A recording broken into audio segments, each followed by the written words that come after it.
When I was a kid, I used to watch my mom getting ready to go out with her friends for the night. She would spritz herself with perfume, curl her asymmetrically cut hair.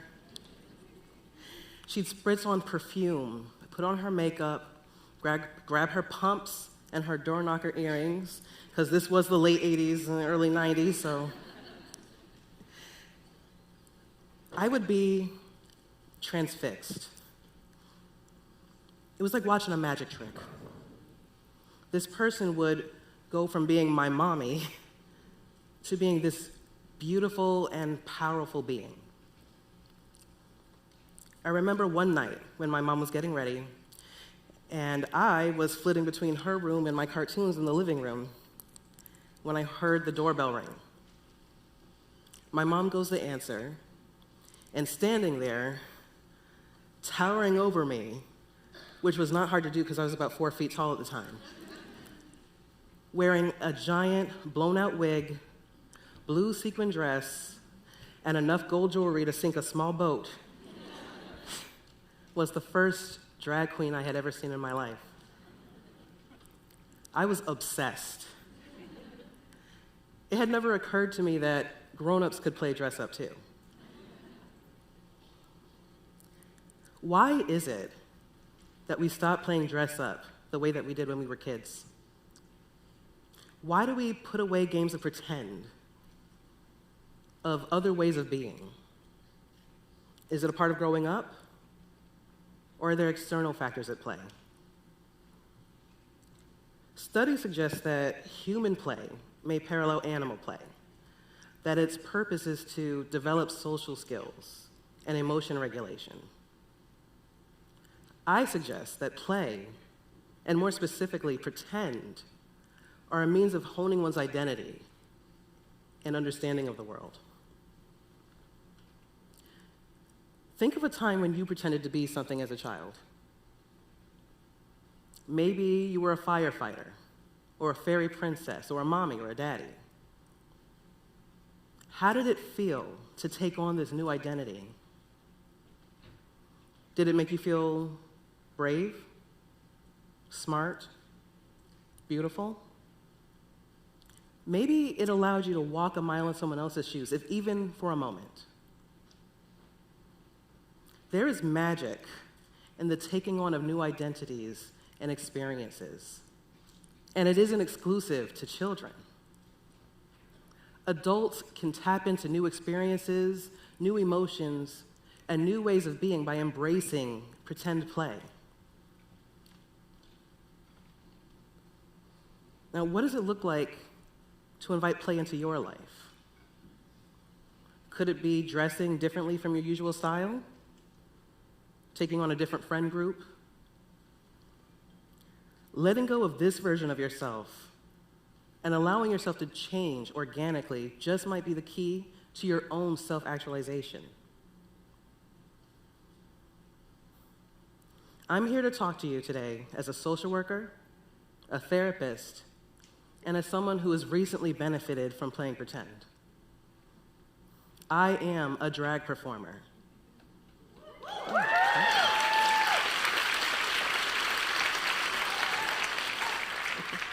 I have surprising news, though. So are all of you. Now, what is drag? I've come to define it as the process of performance art through the putting on of an exaggerated persona. And it's something that we are all doing daily. Now, you might be thinking to yourself, okay, I have zero recollection of putting on glitter wigs or hip pads today or any other day. Okay, granted, okay. But chances are you did wake up this morning, stand in front of a closet or a mirror, and decide to present yourself to the world in the way you are at this precise moment. Maybe aspects of that presentation include your hair, neat, short, long, colored, your attire, right? Business, designer brands, creative, or even gender expectations. Did you wear the skirt or the slacks? As a drag queen who was assigned female at birth, I revel in subverting gender expectations. Drag, an art form that has historically been associated with gay men, has allowed me to connect with audiences across the country and to connect with myself. If you're like me, and you went to school for social science, you might remember the looking glass self. If not, you can think of it as all of the social interactions that we have on a daily basis combining to create our perception of ourselves. For example, you're at a job interview. The panel of interviewers are all listening to you speak, and they're leaning in, they're nodding. You might take this to mean that you're being received as smart or capable or confident. So, the next time that you're in a meeting, you might try and replicate those actions to get the same result. Because we are constantly taking this feedback to inform our perception of ourselves, we try to manipulate those perceptions for other people. That might be through your outfit. Maybe you choose something that makes you seem wealthier or cooler or smarter. Maybe, like me, you choose something that's reminiscent of John Leguizamo, the little Latin boy in drag from Tu Wong Fu.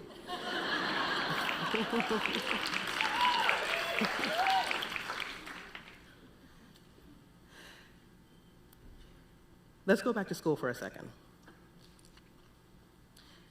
Maslow's hierarchy of needs, the process through which human beings attain their fullest potential. It states that people have to meet their basic needs, food, shelter, community, mental health, before reaching self-actualization. When we meet those more prerequisite needs, we can then focus on things like identity, values, boundaries, aspirations. When you see a teenager change their hair color, change their aesthetic, hang out with a new friend group, they're moving through this process. When an adult changes careers and moves across the country, they are moving through this process. And when a drag performer puts on the glitz and the glamour and hits the stage, they are also experimenting with aspects of identity. All interactions between human beings are a performance. When you wake up in the morning and you choose how you're going to present yourself to the world, you are in drag. It may be that your drag is the stay-at-home dad or the high-powered lawyer, but you've made the active decision to show up in the way that you are. How is that different from the performances that you might see at a nightclub or a story hour? Right now, across the country, there's a movement to eradicate performances like drag, to cause the queer community to hide, make themselves smaller, to deny their existence, their hard-earned existence, and assimilate. We're living in a time of vitriol and propaganda that says that exploring one's identity is somehow criminal or immoral. The LGBTQ+ community is known for the pursuit of identity, and through it, self-actualization. I can think of no better example of learning and loving oneself, embracing the parts that we aspire to, and leaving behind what can no longer serve. There are a multitude of studies that show the benefits of a supportive community and family for queer and trans youth. We also know the dangers of removing this support include increased rates of homelessness, substance misuse, and suicide. We also know that this danger is avoidable.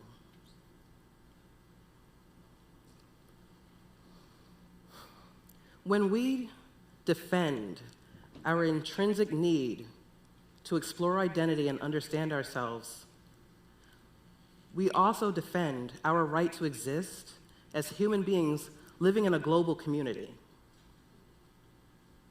So, the next time that you're faced with legislation that targets drag performers or the queer community, please remember that your liberation is entirely entwined with ours.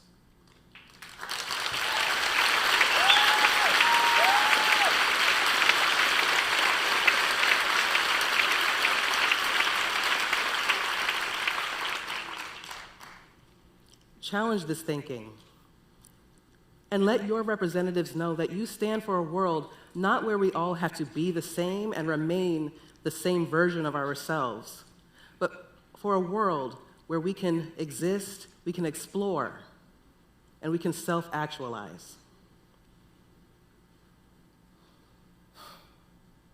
Finally, when you leave here today, I hope that you feel inspired to discover yourself, to play, to pretend, grow, change. You're already on your way. Find your drag, get into it, and remember, larger than life is just the right size.